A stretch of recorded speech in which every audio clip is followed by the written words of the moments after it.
And good evening. We are coming on the air tonight with breaking news. Former Trump National Security Advisor John Bolton indicted by a federal grand jury.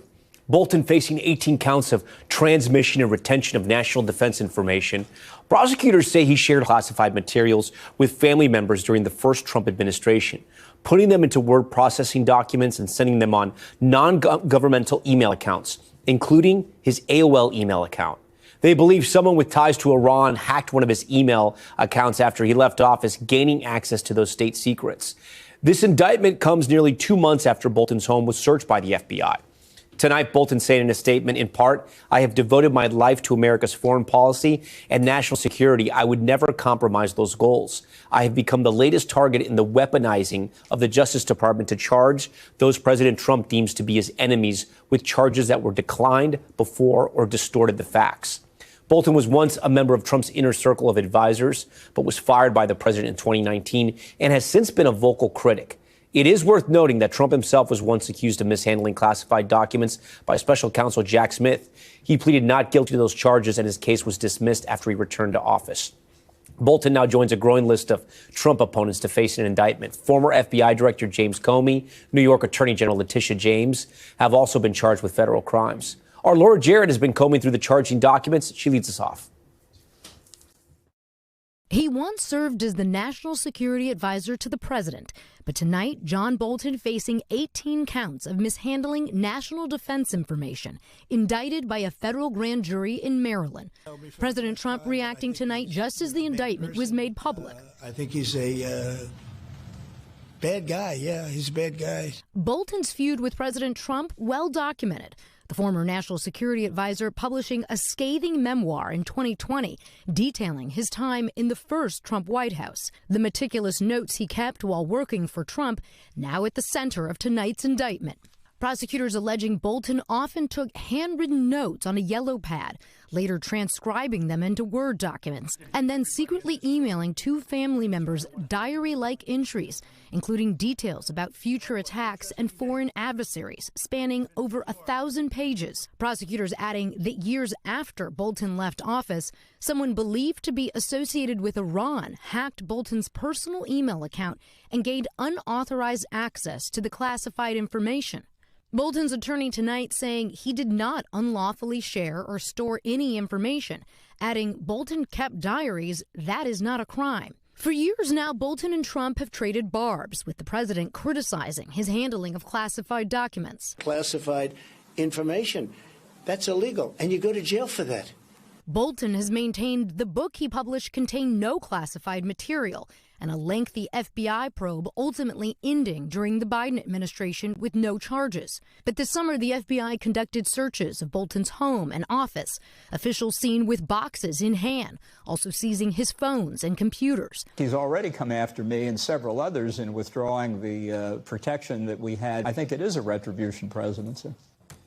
All right, with that, Laura Jarrett joins us now. Laura, we heard the statement from John Bolton, but he's really going after President Trump tonight. He is coming out swinging tonight, Tom. He's basically making an allusion here to Joseph Stalin, talking about Trump, too, the obviously second Trump administration, saying he embodies what Joseph Stalin's head of secret police once said, quote, "You show me the man and I'll show you the crime." Apparently suggesting that he's weaponizing the Justice Department, obviously making an allusion there to the fact that he's obviously now indicted former FBI Director James Comey, along with the New York Attorney General. We should note here, though, the charges are quite serious. The mishandling of classified documents here, Tom, we're talking about serious prison time if convicted. Okay, Laura Jarrett first. Laura, we thank you for that.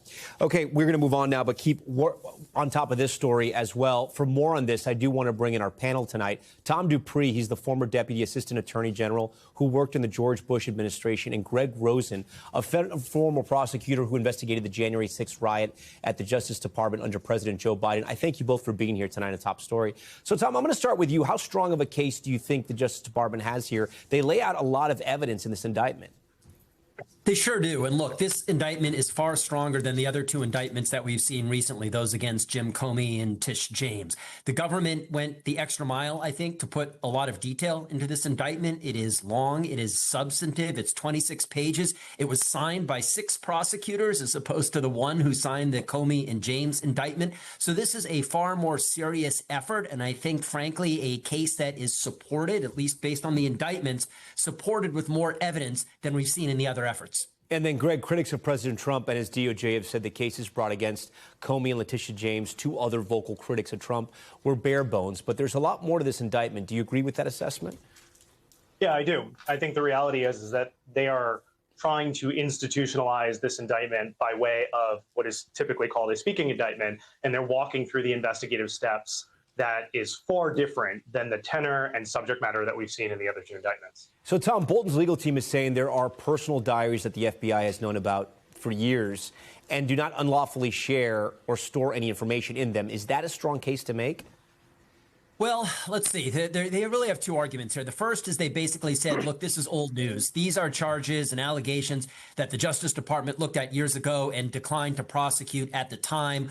Why revisit it? The second argument they're making seems to be that, look, this just wasn't unlawful. I think that neither argument is going to carry the day automatically. I think that what Bolton is going to need to show is simply that this information was not classified, that he didn't act with the requisite mental state to commit a crime, or that they simply weren't unlawfully transmitted or retained. So I think he is going to have to do more than simply say these are charges that the prior administration looked at and passed on. He's going to need to engage the merits and rebut these allegations. And then, Greg, we've seen several high-profile classified docs probes in recent years, first involving President Trump. Those charges were eventually dropped. President Biden was investigated but never ultimately charged. The U.S. attorney seeming to feel sorry for President Biden when he talked to them. Is this case going to be any different? So, yes, I think it is going to be indifferent. I mean, look, we have an indictment here. The indictment, 4 quarters of the indictment lay out probable cause with respect to the unlawful transmission and classified and the retention of classified information. Obviously, as the national security advisor within the first Trump administration, there's going to be a lot, and in fact, you saw that in the indictment, a lot about the knowledge of the individual with respect to whether or not that knowledge will translate into willfulness, the mens rea that Tom was talking about. With respect to former President Biden, the factual scenario there was quite different. There was a voluntary disclosure, as well as extensive cooperation between then the White House as well as the various agencies involved. And then, obviously, as you know, there was President Trump's prior indictment, which was dismissed, which does have very significant similarities between the 2. Yeah. OK. What options does Bolton have here moving forward to both of you?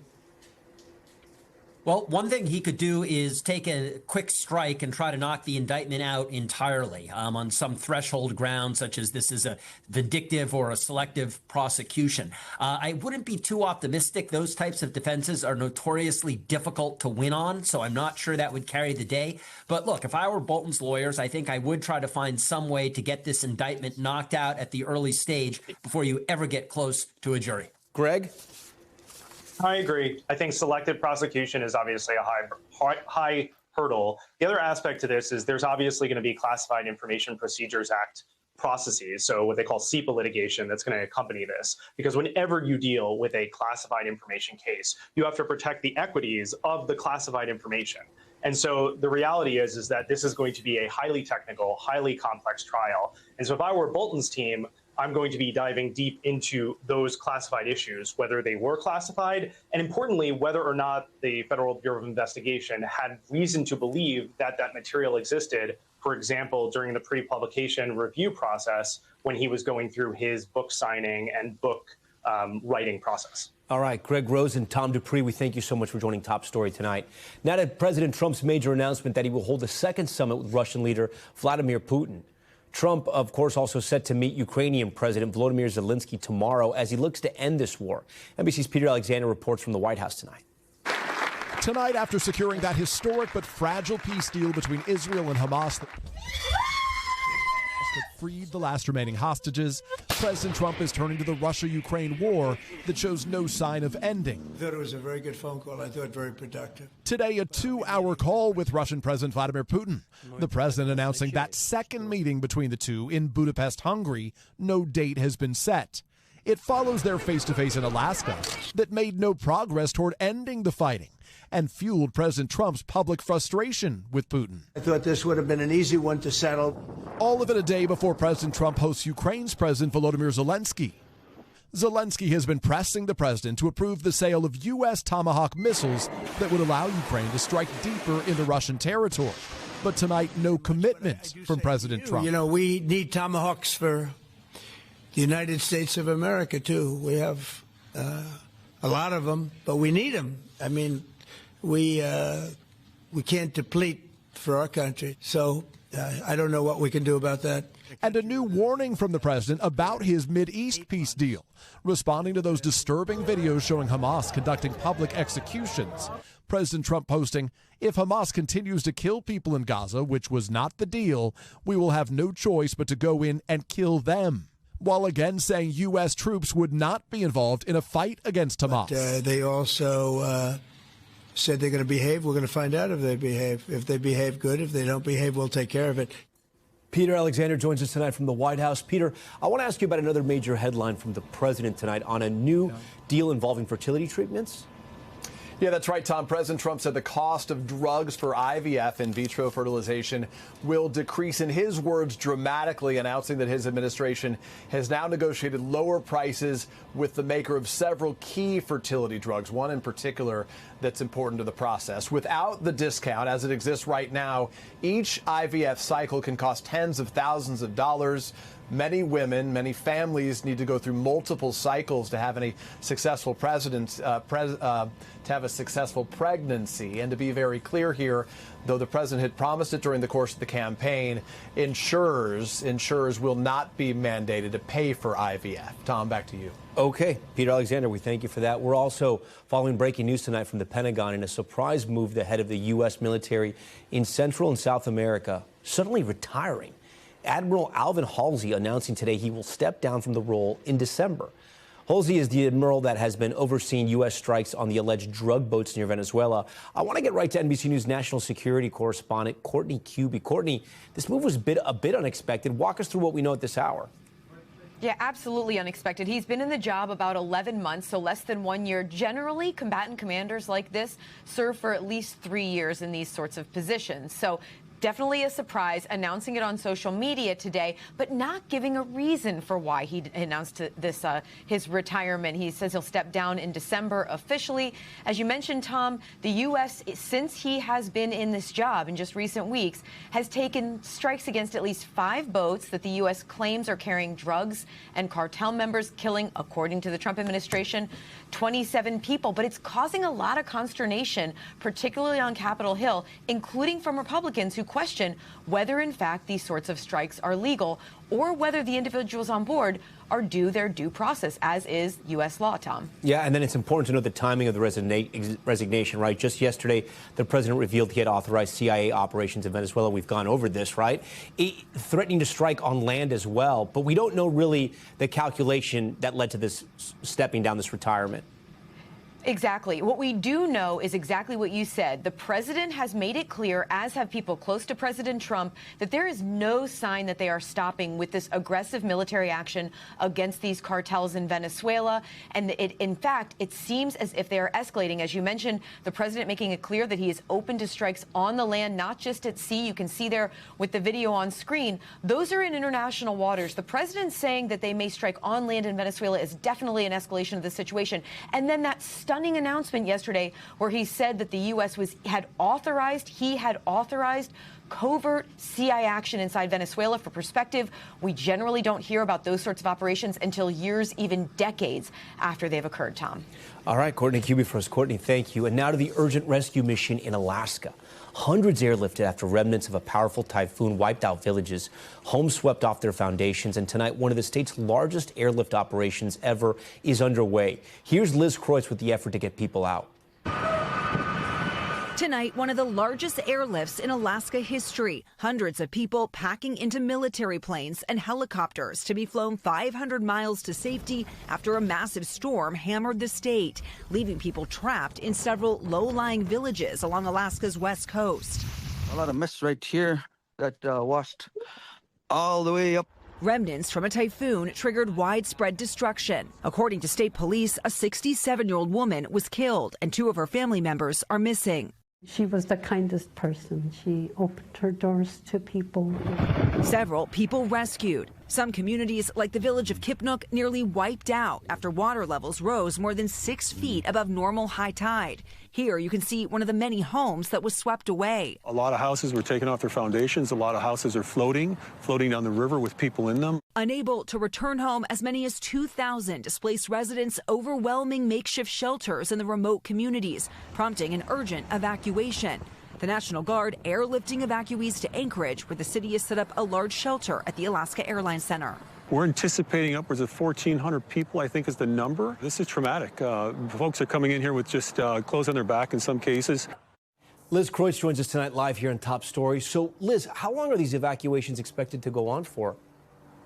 Well, Tom, the Red Cross says that these evacuations, trying to get these folks from these villages to Anchorage, could go on for several more days. These are really remote areas we're talking about. Some of these villages can only be reached by air or by water, and officials say the destruction is so bad that it is unclear when many of these people are going to be able to return to their homes. Officials are calling this a prolonged relief operation, and they say it could last for months, Tom. All right, Liz Kreutz for us. Liz, thank you. Next tonight to some warning signs on Wall Street. Months of record gains in the AI sector, fueling fears we could be in an artificial intelligence bubble. Analysts drawing comparisons to the first internet bubble bust of 2001, or worse, the housing crisis of 2008. One of the major voices weighing in on this, Jared Bernstein. He joins me now. He's the former chair of President Biden's Council of Economic Advisors. Jared, thanks so much for being here tonight. You co-authored an op-ed for the New York Times titled, "Warning, Our Stock Market is Looking Like a Bubble." And in it, you write, while investors are always making bets on an unknown future, bubbles form when large swaths of investors continuously pour ever more into assets with seemingly little regard for how much it could earn and when. AI investment fits that pattern.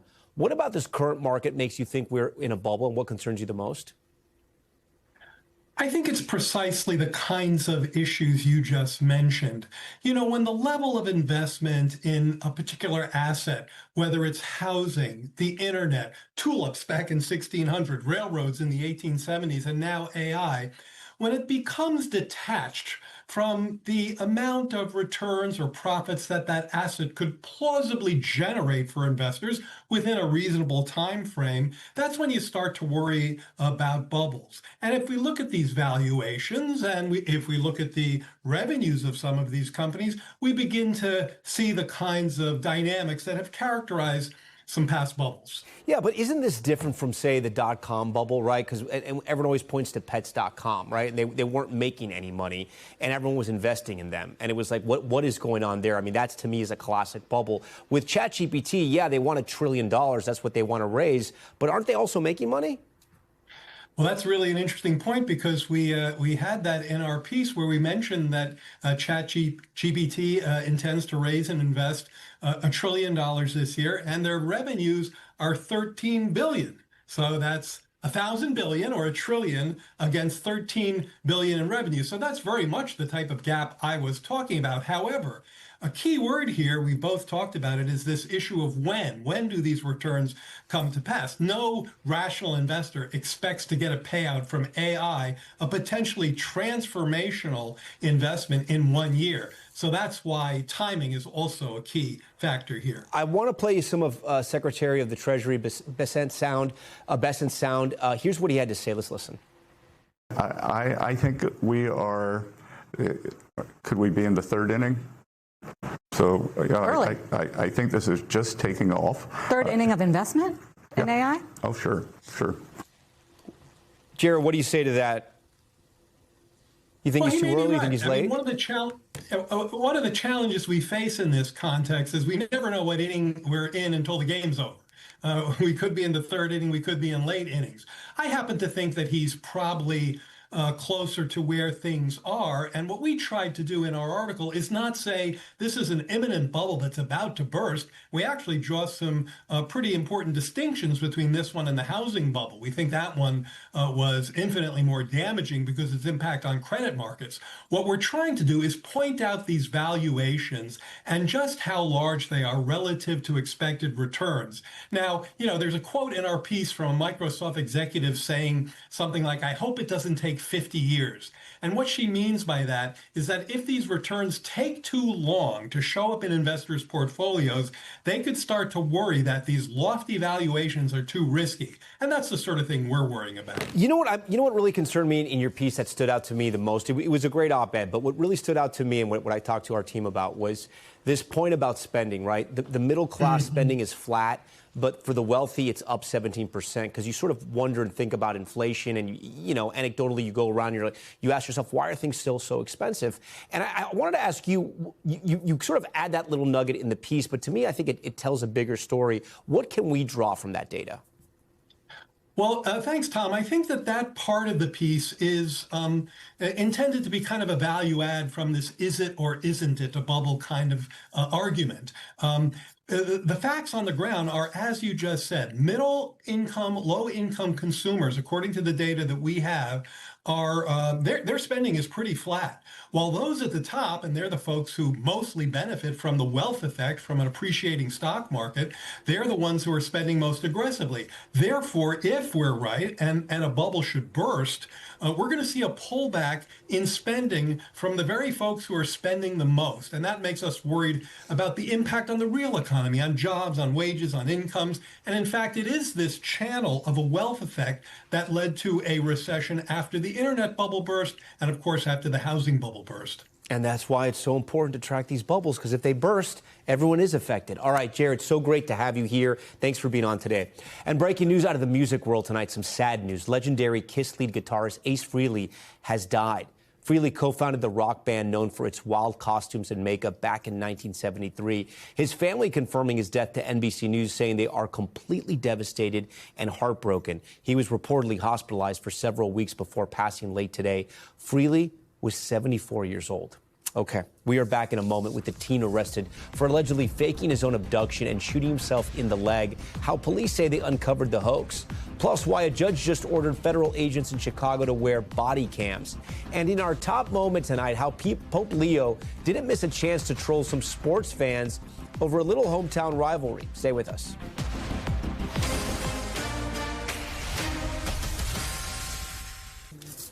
Okay, we're back now with a stunning twist in a case out of Florida. A teenager arrested for allegedly staging his own abduction, texting his mother he had been shot, and taken by 4 men. Deputies tonight calling the story completely made up. NBC's George Solis has this one. This Florida teen arrested and tonight facing charges after police say he shot himself in the leg and faked his own abduction. The initial details that texted to his family were proven to be false, completely made up. Police say the 17-year-old from Marion County attempted the elaborate hoax in September. A massive search launched and a statewide Amber Alert issued after he allegedly texted his mother, "I need help, being shot at, 4 Hispanics armed, white van, 1 driver, I'm hit," after an overwhelming number of tips. There was a boy, a young man, I believe to be the guy they're looking for, was getting something out of the back of his truck, like shoving it into a book bag. Crime scene technicians found his truck, but the teen was nowhere to be found. Police say they observed a bullet hole through the windshield of his vehicle, suspected blood, a severely damaged cell phone, drag marks in the dirt, and bicycle tracks leading away from his truck. Police also say the teen had just come from a Walmart less than 4 miles away, according to GPS data. Purchased a bicycle, a sleeping tent, sleeping bag, and I believe he has a backpack with him, wearing jeans and a t-shirt. With the search ongoing, this stunning update. All right, thank you. All right, so update now. This just coming in. We are with him right now, and he is in good health. Police finding the teen under 24 hours after he was first reported missing, his tale quickly unraveling. Authorities saying one part of his story was not a lie. To continue the ruse, who had a handgun with him since the beginning of all of this, chose to shoot himself in the leg, causing a non-life-threatening injury. According to police, the teen also fired the shot through the windshield, splattered a mixture of blood in the truck, and destroyed his cell phone. And according to his arrest report, investigators found searches for info on blood removal at Mexican cartels on his laptop. His parents refused to allow my detectives to speak with him so that we could come to a true final conclusion in all this. We reached out to his attorney and his parents and have not heard back. All right, George Solis joins us tonight from Miami. George, how do police say a teenager staged such an elaborate crime scene? Yeah, hey, Tom, and we should note that we are not identifying him because he is a minor, but authorities say outside of the crime scene, they found a Gatorade bottle containing blood. Now, they're saying that blood matched the teen's blood there, and they believe that he used that bottle to put blood inside of his truck and on the ground there. Tonight, the state's attorney telling us that he's being held in a secure detention until his court date next week. Tom? All right, bizarre story. George, thank you. Still ahead on Top Story tonight, the rise in robocalls, why you're probably getting hit with more spam and what you can do about it, and a carjacking in Florida taking an unexpected turn, what this suspect found in the back seat that made him think twice. But first, Top Story's top moment, and this one involving Pope Leo, the pride of Chicago and noted White Sox fan. The pontiff was waving to a crowd at the Vatican when a fan of the crosstown rival Chicago Cubs shouted out to him. He had this playful response.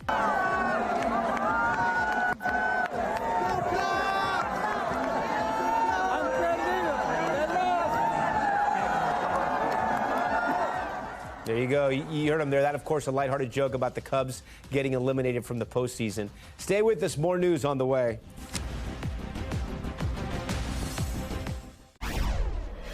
We're back now with Power and Politics in the race for New York City mayor. Tonight, frontrunner Democrat nominee Zohran Mamdani will participate in the first mayoral debate with his opponents, former New York Governor Andrew Cuomo, running as an independent, and Republican Curtis Sliwa. This coming on the heels of Mamdani's interview on Fox News when he was asked whether Hamas should disarm. Take a listen. I don't really have opinions about the future of Hamas and Israel beyond the question of justice and safety and the fact that anything has to abide by international law. And that applies to Hamas, that applies to the Israeli military, applies to anyone you could ask me about. All right, Mamdani has been outspoken on the war in Gaza and will certainly be pressed on the issue tonight. A strong show of support for the frontrunner who marched from Trump Tower to 30 Rock ahead of tonight's debate. Look at that support there. I want to bring in NBC's Sam Brock for more. Sam's been covering him like a madman. Sam, I do want to ask you, I mean, you say you have some breaking news. He was just asked about the same question. 10 minutes ago, Zohran Mamdani was just asked, what is your position on Hamas? Should they lay down arms? He said, of course they should lay down arms. Beginning of this debate, when they were asked, the candidates were asked, what's your headline a year from now? He said, Mamdani continues to take on Trump and deliver on affordability.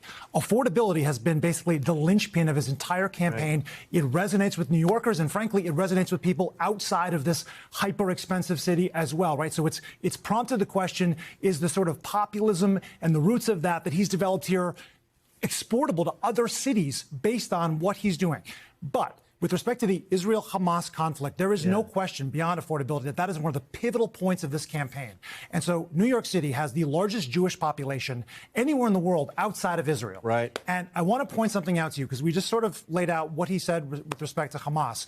Quinnipiac just did a poll after Eric Adams left the race to see how people feel about the candidates and what their positions are specifically on the conflict. The question was, regardless of how they intend to vote, who they think has views closest to their own on the Israel-Hamas conflict. Mamdani, 41%. Cuomo, who has been virtually unconditionally supportive of Israel, 26%. Sliwa, 13%. What does that tell you? It tells you that this democratic orthodoxy that for years has been pretty much full-throated support for Israel has shifted, especially among younger voters. And with respect to Mamdani, he has made a real point, obviously, of being very critical of the Israeli government. I'm going to give you what we've seen in Gaza, but also has said vehemently that there is no place for anti-Semitism. He's tried to build bridges with Orthodox rabbis and leaders in the New York City area. So this is an ongoing conversation. It's obviously very important to New Yorkers across the board, but that's where things stand. Going to give you a little pushback here. Sure. Number one, the Quinnipiac poll was done before the comments were made, correct? Yes, it was done. And then he's clearly having a mulligan. He said something last night. Yep. Now he's saying something today that's completely different. Let me be very clear. Yeah. Hamas is a terrorist organization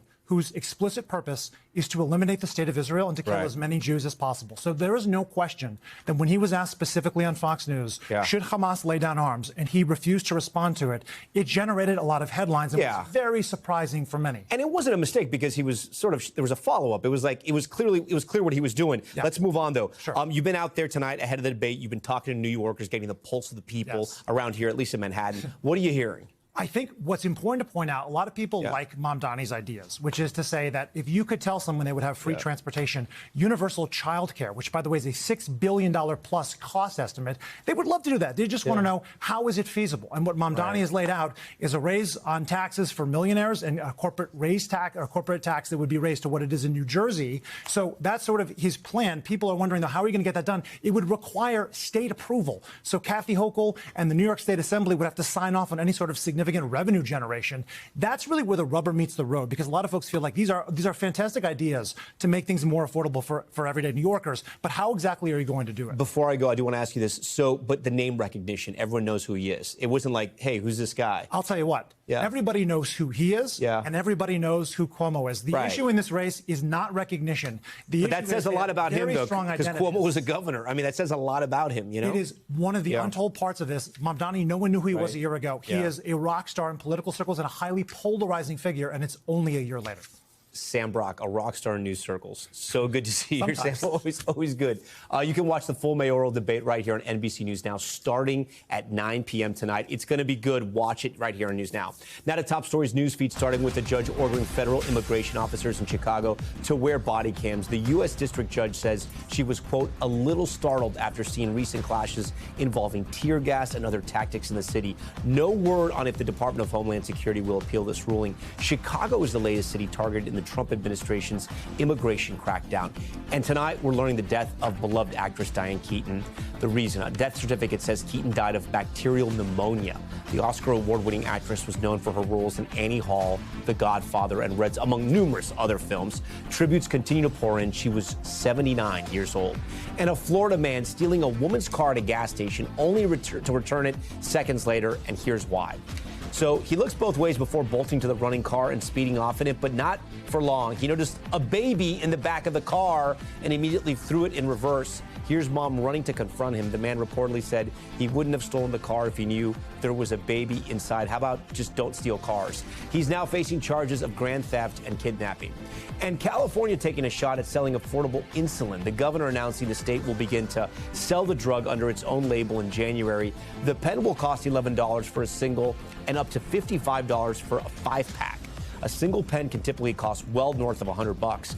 It comes 3 years after Governor Gavin Newsom just announced partnerships to sell the state-branded generic drugs at lower prices.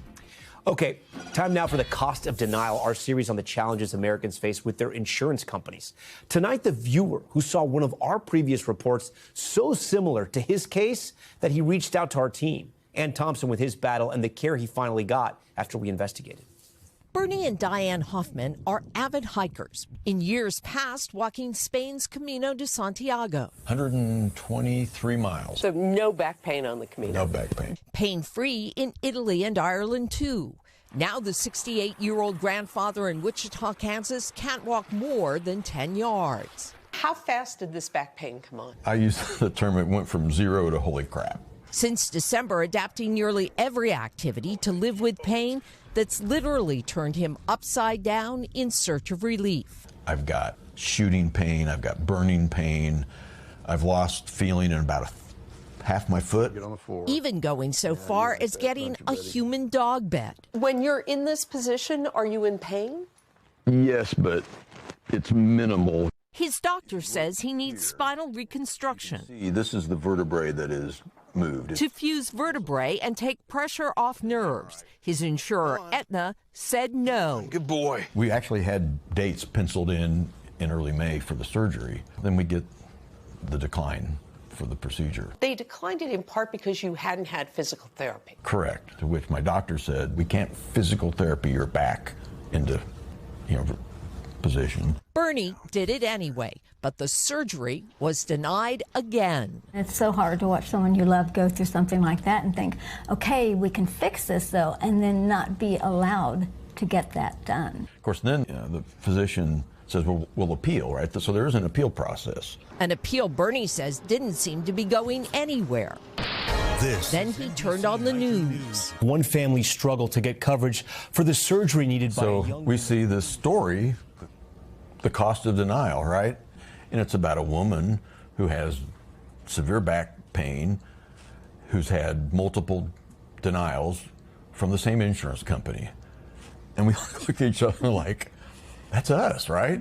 And like that story, within 24 hours of NBC News reaching out, Bernie learned this. I get an email from Aetna saying, we've approved your procedure.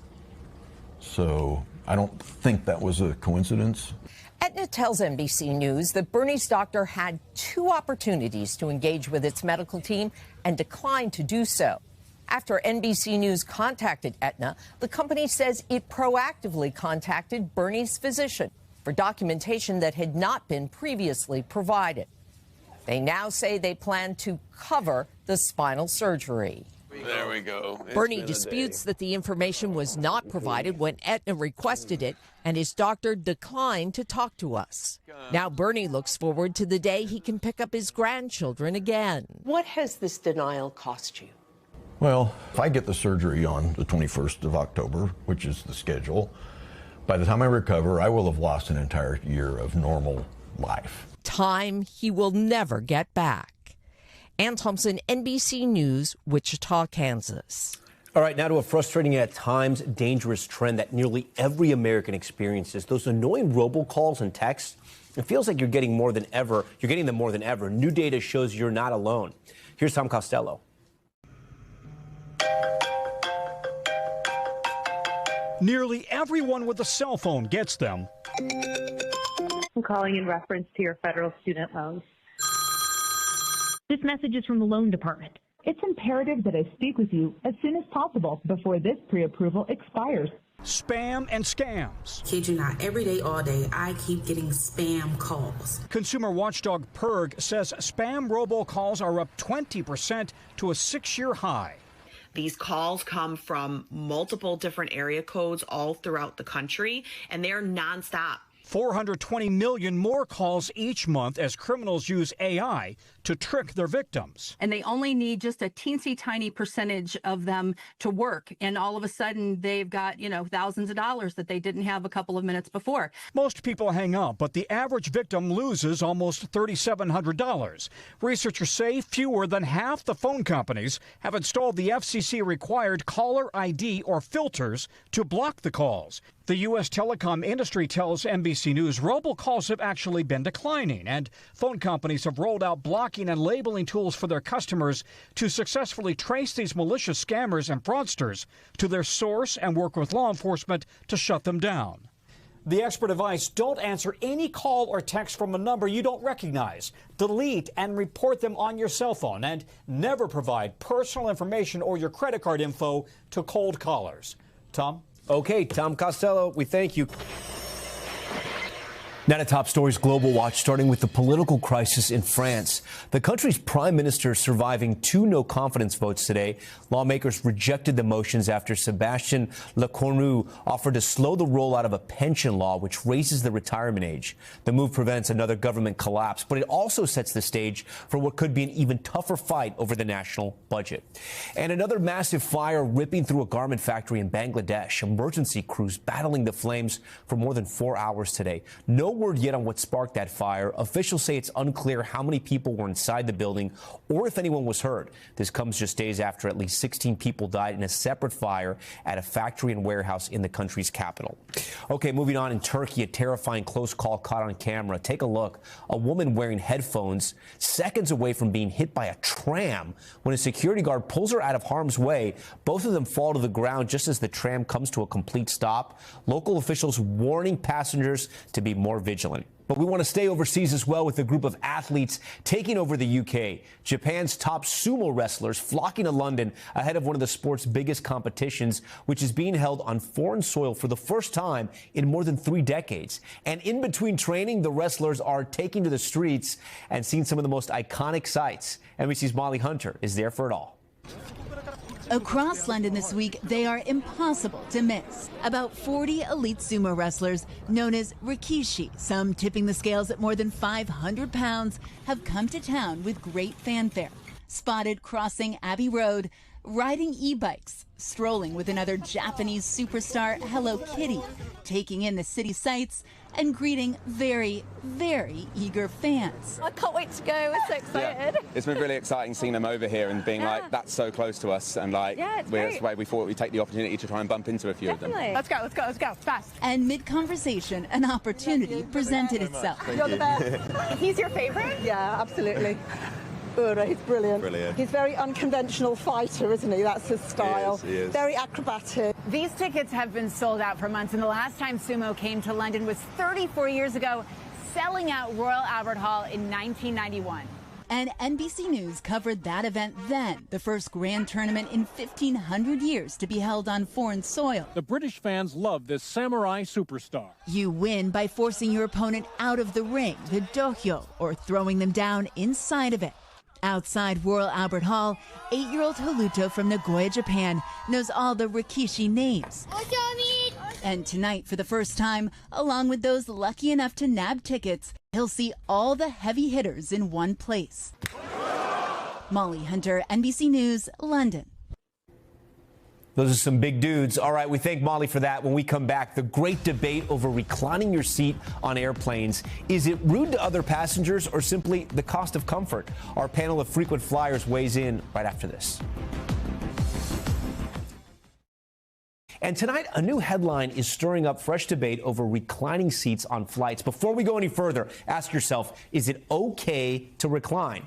Canadian airline WestJet announcing that they're getting rid of the reclining option in their economy sections and only offering reclining seats for a higher price in their premium cabin. The move reigniting the age-old question to recline or not to recline. Travelers on social media extremely divided. The person in front reclines their seat and my knees were immediately crushed. My seat has the option to recline. I'm going to recline the seats that I paid for. I never recline my seat on the plane, and I don't think we should. I don't understand why, if it's an overnight flight, why you wouldn't be allowed to recline your chair. Like, everyone reclines. All right, to help me answer that, I'm joined tonight by Clint Henderson. He's, of course, the managing editor of The Points Guy and is pro-reclining. And Liam Nelson, he's a stand-up comedian, and he's going to reveal something to us today. He's also 7 feet tall.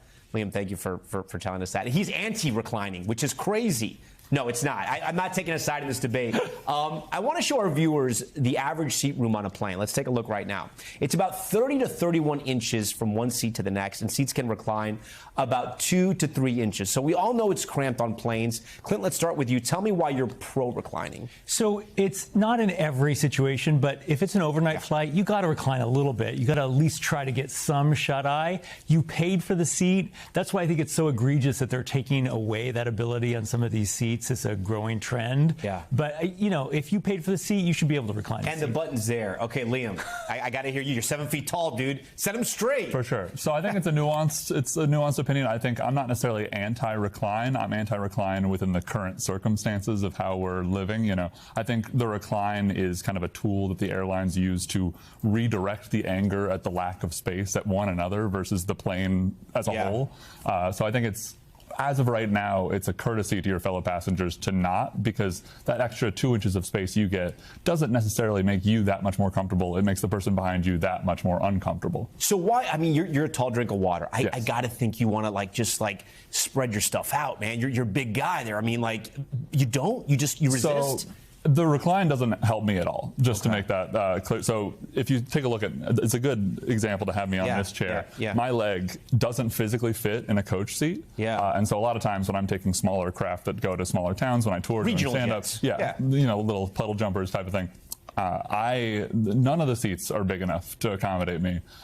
So I have to kind of physically jam myself diagonally into the seat. And then if someone in front of me chooses to recline, which happened once, and I had a story go pretty viral on TikTok about that story. What'd you do?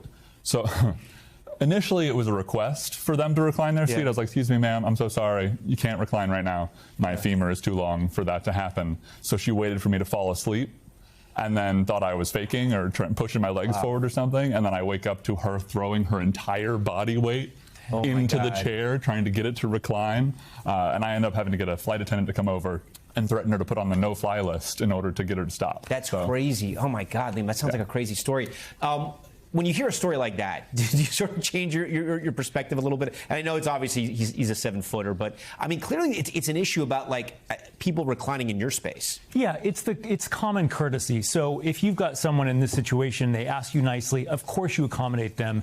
You don't recline your seat. It's just in general, you know, we should have that right. Of course, circumstances dependent. What are the airlines saying on this? So they don't really come down on one side or another because the truth is they're going to make money if they can segment the cabin more and more and more. So they want these super basic no recline seats to be able to sell them as a special product. Consumers in a bad way. And my argument is, hey, the airlines are making so much money now on credit cards and loyalty programs. They should be giving us a little bit more room in the cabins. Liam, what do you do? I mean, what would you feel okay with? Like, is there a polite way to do this? I think if there is a future version where we need to have this recline, I understand if there's an ideal world where there's more room available, that the recline would be a tool that I would utilize more for sure.